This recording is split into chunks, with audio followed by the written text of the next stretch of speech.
Welcome back learners.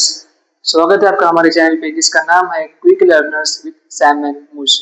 तो जैसे कि हमने पिछले वीडियो में आपसे बात की थी एजेंट्स की, एजेंट्स होते क्या हैं, मैंने आपको एग्जांपल के जरिए बताया था, वो मैंने एजेंट का एग्जांपल लिया था, मैंने रोबोटिक एजेंट का एग्जांपल लेकर आपको बताया था। तो आज हम उसी के कंटिन्यू बात करेंगे types of agents. Types of agents types of agents जाने से पहले मैं आपको फिर से एजेंट्स के बारे में कुछ बताना चाहूंगा कि एजेंट्स होते क्या हैं। जैसे कि मैंने आपको बताया था एजेंट का definition. Agent is something that perceives its environment through its sensors and act upon that environment through its actuators और effectors। मतलब कि सेंसर्स के जरिए वो अपने environment में परसीव करने के बाद वो एक्शंस लेता है, एक्ट करता है with the help of actuators और effectors। मैंने आपको ह्यूमन एजेंट का एग्जांपल लेकर बताया था कि ह्यूमन एजेंट के सेंसर्स क्या क्या है, आईज, नोज, ईयर्स। उसके एक्चुएटर्स क्या क्या है, हैंड्स, लेग्स। और मैंने एक डायग्राम के जरिए आपको बताया था कि पहले इन्वायरमेंट में वो परसीव करता है सेंसर्स के जरिए, with the help of sensors perceive करता है, उसके बाद वो एक्चुएटर्स मतलब एक्चुएटर के जरिए वो सेंसर्स के बाद एक्शंस लेता। मैंने आपको ऐसा बताया था। तो उसके टाइप्स में भी कुछ ऐसा ही है, ये सभी सेम है, ये सभी जो है ना ये सभी सेम है, बट एक मेन डिफरेंस क्या है, यहाँ पे सेंसर्स के यहाँ पे जो डिफरेंस है ना, ये डिफरेंस है, प्रोसेसिंग जो है ना यहाँ पे डिफरेंस है। तो चलिए हम टाइप्स ऑफ एजेंट्स के बारे में बात करते हैं। तो चलिए देखते हैं टाइप्स ऑफ एजेंट्स कि टाइप्स ऑफ एजेंट्स कौन से हैं। First one simple reflex agent, second one model based reflex agent, third one goal based agents, fourth one utility based agent and most important fifth one learning agents। तो एक एक करके हम इसके बारे में बात करेंगे। तो शुरू करते हैं। हमारा फर्स्ट वाला क्या है, सिंपल रिफ्लेक्स एजेंट। तो ये डायग्राम के जरिए मैं आपको बताता हूँ, आप समझिए और इसको नोट करें और इसको याद रखें। आपके एग्जाम्स में अगर पूछा तो आप आसानी से इसको लिख सकते हैं।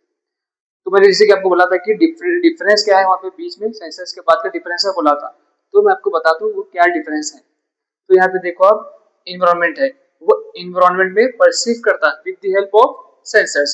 सिंपल रिफ्लेक्स एजेंट क्या करता है, एनवायरमेंट में परसीव करता है, मतलब इनपुट देता sensor with the help of sensors.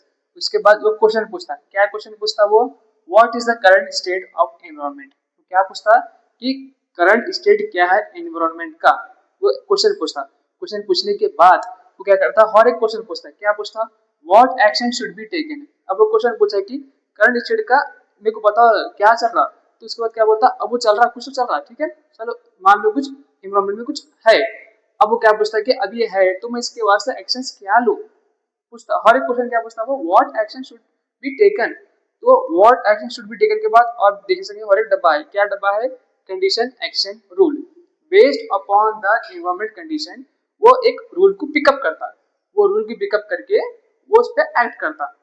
अब जैसे कि मान लो कोई रूल है, मतलब कि ये ट्रू है, हाँ तो इसके लिए ये रूल, ये फॉल्स है इसके लिए ये रूल। तो वैसे क्या करता है वो, तो जो स्टेट है एनवायरमेंट का उसके ऊपर उसको कौन सा रूल अप्लाई कर सकते हैं, कौन सा रूल उसके लिए सुइटेबल है, वो रूल को वो अप्लाई करके काम करता, ऐसा एक्ट करता एक्चुएटर्स के जरिए या अपने फैक्टर्स के जरिए वो एक्शंस लेता एनवायरमेंट में। As simple as that. आप समझे होंगे सिंपल रिफ्लेक्स क्या होता है। बेसिकली कुछ नहीं है कि वो क्या है, देखिए एनवायरमेंट में परसीव करता with the help of sensors. उसके बाद वो क्वेश्चन पूछता, क्या क्वेश्चन पूछता, what is the current state of environment, कि वो एनवायरमेंट का करंट स्टेट क्या है मेरे को बताओ। बताने के बाद तो फिर से क्वेश्चन पूछता, क्या पूछता, what action should be taken. अब वो एनवायरमेंट में कुछ चल रहा, ठीक है, अब करंट स्टेट में कुछ चल रहा, तो क्या बोलता, अब ये चल रहा जो है तो इसके वास्ते में क्या एक्शन लूं। तो एक्शन लेने के लिए क्या जाता, एक्शन रूल एक पिकअप करता, एक रूल भी लेता हुआ, हाँ अगर ये हो रहा तो इसके लिए ये रूल अप्लाई करो, ये हो रहा तो इसके लिए ये रूल अप्लाई करो। उसके बाद वो उसके ऊपर एक्शन लेता, एक्ट करता with the help of its actuators.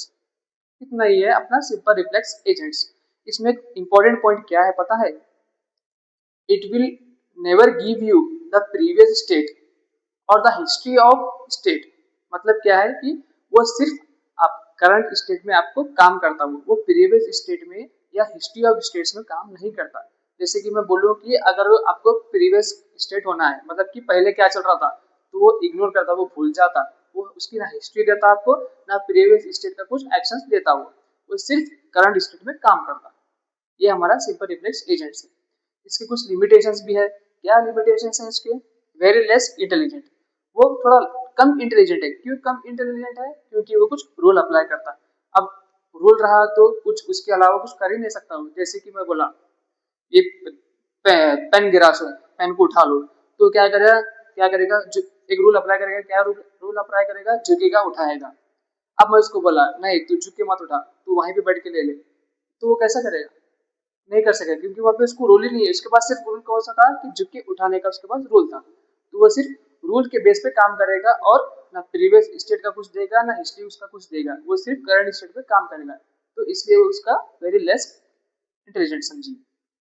Can get itself stuck in loop, वो खुद से लूप में फंस जाएगा। क्यों फंस जाएगा? जैसे कि आप फर्ज करो आप उसको क्वेश्चन पूछे, आप उसको आपका क्वेश्चन पूछे, आप उसको फिर से बोले कि वो क्वेश्चन मेरे को फिर से बोले, वो आपको नहीं बोलता, वो स्टक हो जाता है। ये क्वेश्चन क्या पूछ गया था, ये क्वेश्चन क्या था, क्योंकि वो इग्नोर करता ना हिस्ट्री को, वो भूल जाता है कि प्रीवियस स्टेट क्या था, तो आपको आंसर नहीं दे सकता, वो खुद स्टक हो जाता लूप में। मतलब कि अब मैं क्या एक्शंस लूँ, मैं उसको क्या जवाब दूँ, उसके लिए क्या रूल अप्लाई करूँ, क्योंकि मेरे पास प्रीवियस स्टेट का कुछ है ही नहीं। तो इतना था हमारा सिंपल रिफ्लेक्स एजेंट। तो अब मैं उम्मीद करता हूँ आप समझ गए होंगे। तो अगले वीडियो में हम लोग बात करेंगे model base, goal base agents and utility base agents की। तो तब तक के लिए बाय बाय लर्नर्स।